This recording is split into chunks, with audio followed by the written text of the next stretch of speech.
So I got a couple other videos here. Okay. These are videos that were sent to me, right? So these are just videos that are like, sometimes in this social media game, we post things that just either don't make sense or aren't true, right? So let's to try to convey a point. So let's start with this one. Okay. This trainer, Pack Life LA, nothing against this individual. I've seen tons of videos of this trainer in the past. She's got a pretty good following online and stuff. And a lot of her videos that I've seen, I don't have an issue with, right? This video showed up in my feed, and I watched it, and I was just like, I just didn't like it. So we're going to talk about it. Okay. So let's watch it. Part 2 to show you guys what I mean. I am not a leash popping trainer. I just don't find it that valuable. So leash pops obviously are when you take the leash and you pop it as a correction. So let's see what she has to say about leash pops. Often see people leash popping all the time, and the dog just goes right back to the behavior, and it's really easy for the owner to get frustrated, and you either get a dog that is super sensitive and shuts down, or you get a dog that just learns to tune out leash popping. So I would rather guide over corrections. However, so already so much said in the beginning right there to dissect, right? So she doesn't like leash pops because she finds that they're not valuable, and that's... some of you might think walking into a dog is a correction. Not on this one, you can't. Motherfricker. She doesn't like leash pops. She doesn't find them valuable. And something along the lines of, that owners just pop and pop and pop, and they never get anywhere with it, and it causes everybody to be frustrated, right?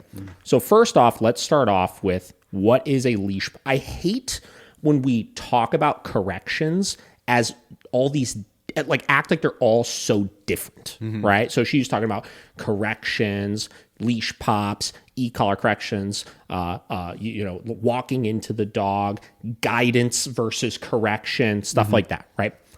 Any correction we're using to try to stop a dog from doing something is positive punishment. And the rules of positive punishment are, 1, it has to be consistent, and 2, it has to be motivating, right? So if your leash pop that you're giving, if you're popping, and you're not getting anywhere with it, you're either not popping in the right spot, meaning that the clarity is not there, the dog does not understand what that pop is for, or 2, your pop is not motivating enough, meaning that the dog understands what the correction is for, but the dog is not motivated enough by the correction in order to want to avoid that correction. Now, every dog's sensitivity level or thing they're motivated by is going to change from dog to dog. So the next thing that she said in the video was that she either finds that some dogs are just hypersensitive to it and just shut down when they give the pop, or other dogs don't care about it, and then you don't get anywhere with it. So let's say you have a sensitive dog that is shutting down when you leash pop them. There could be one of 2 issues.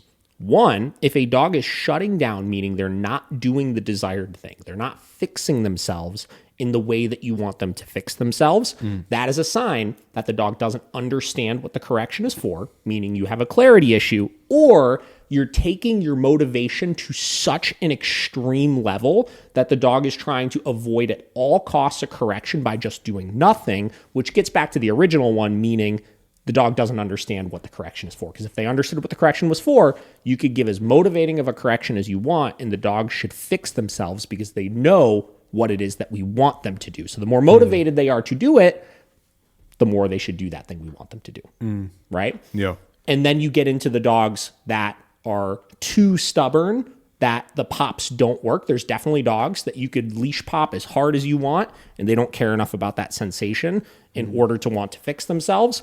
Assuming your clarity is good, that would just mean you're using the wrong type of correction, but that's not an issue with leash pops. That's just an individual dog issue. Yep. Right? So right off the rip, she's making it sound like the only 2 situations you'll find is you'll either shut the dog down with the leash pop, or you'll pop forever and ever, and you'll never get anywhere with it, which is absolutely not the case. No. If you're using them correctly. Yeah. Which is the rule with anything, right? Yeah. So then she said she prefers guidance over corrections. right? This is where we get a little too fancy with the terminology sometimes, right? So let's see what she has to say about guidance versus correction. And that's totally fair, because sometimes I do it with intention of like, stop going ahead of me. I mean it. So she was talking about she uses guidance in the form of walking into the dog. And she said some people say that walking into the dog is a correction. And she said, well, that's fair because sometimes I do it with the intention of stop walking in front of me, which at that point, it absolutely would be a correction. Yeah. It absolutely would be. Yeah, for sure. Right? So it's a different type of correction. So her dogs are averse enough to her walking into them that they want to stop doing that thing. They want to avoid the correction of her walking into them. But it's still just a correction. And it's just an individual thing that dogs are motivated by. Yeah. Plus, the second thing, I don't personally believe that walking into a dog inherently is so aversive that they're going to want to actually avoid it. It could be used to help kind of redirect them onto other things, right? For sure. It could be used to like, hey, like I'm trying to teach where I want you to be. I'm just going to kind of push you back a little so you wind up in that spot so I could reinforce it, you know? But inherently, there's not much that's super motivating about it.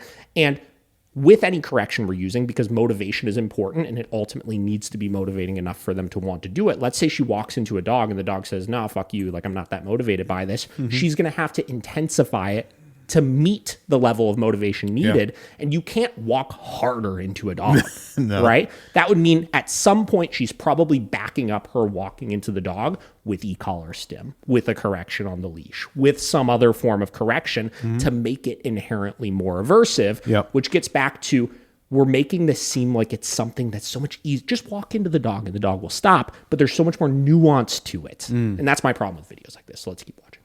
Yeah, could be a correction. So I kind of think of it as a boundary, but so it's not a correction, it's a boundary, right? So like we keep changing these words so much. Like, why can't we just call it a correction?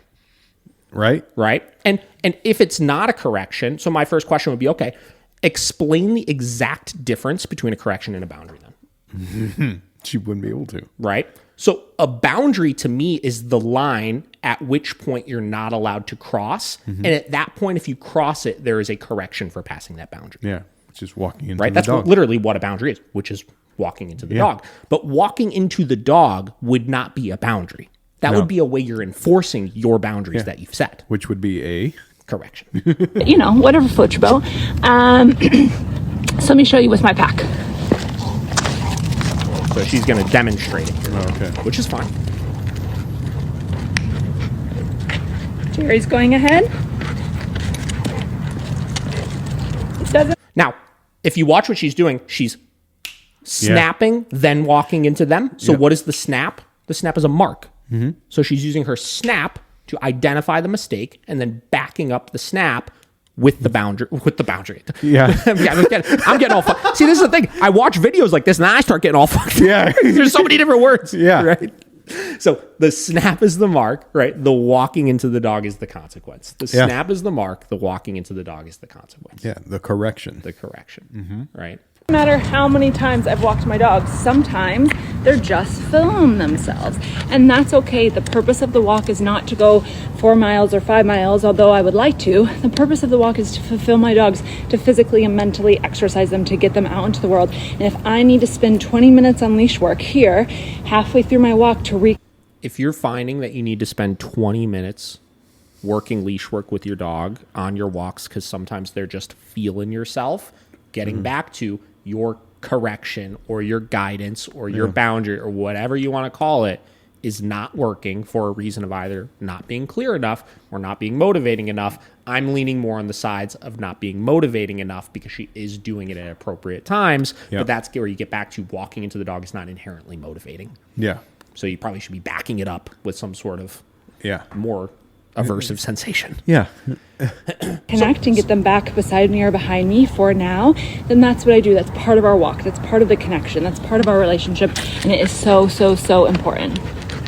Part 2 to show you guys what I mean. I am not a leash popping trainer. So we'll just watch the beginning again straight. Don't find it that valuable. I often see people leash popping all the time and the dog just goes right back to the behavior, and it's really easy for Also, she said, I find leash popping all the time and then going right back to the behavior. That's the same thing that's happening when you walk into the dog 20 times and they keep going right back. When you got to take 20 minutes to because it's not a problem with the correction you're using. Yeah. It's a problem with the intensity of the correction you're using. Yeah. Or the clarity of the correction that you're using. It's the same thing. And again, I don't have, outside of this video we're watching right now, I'm not like, oh, this trainer is awful or anything like that. Like I said, I've seen plenty of things that she's posted that I'm like, that's cool. I dig it. Yeah. Good stuff. Yeah. Right?